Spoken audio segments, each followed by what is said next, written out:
To me, she was a good all-around Montana kid, you know. I mean, she tried all the stuff. She tried the skiing. She loved to go hunting, you Yeah. know. She loved to go hunting. She'd go out, pretty hardcore, and but then we'd always have to take a pause afterwards for the photo shoot. So she'd have to fix her hair Put and, a little lip put gloss a on. lip gloss on and do all the stuff. So she was really, I mean, she truly was, to me, kind of an all around Montana girl. It's a good day for a good day, something that Sage Lindsay, a born and raised Montana girl, lived by.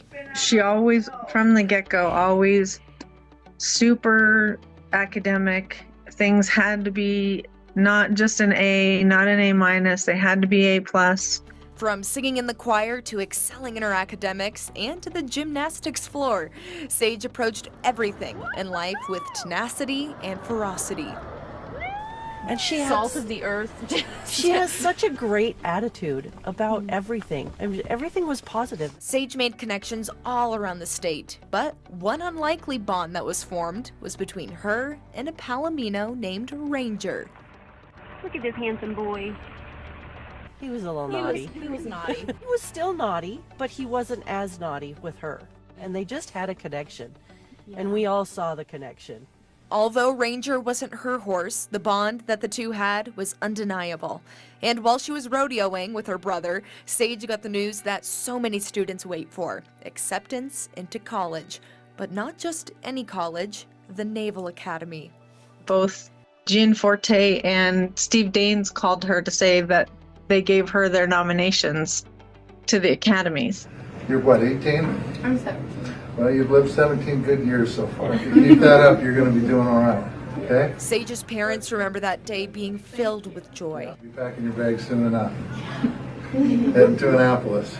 So. But it was also the unknown start of a fight against cancer. And that is how we discovered that she had cancer, is because she's working hard to get all this stuff for the Naval Academy. At the age of 17, Sage was diagnosed with cervical cancer. Shortly after, the family flew to Seattle for a more intensive exploratory surgery. And they took us out in the hallway to tell us, this is spread everywhere.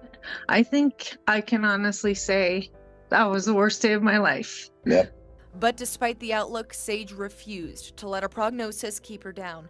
Instead of the Naval Academy, she enrolled at Montana Tech.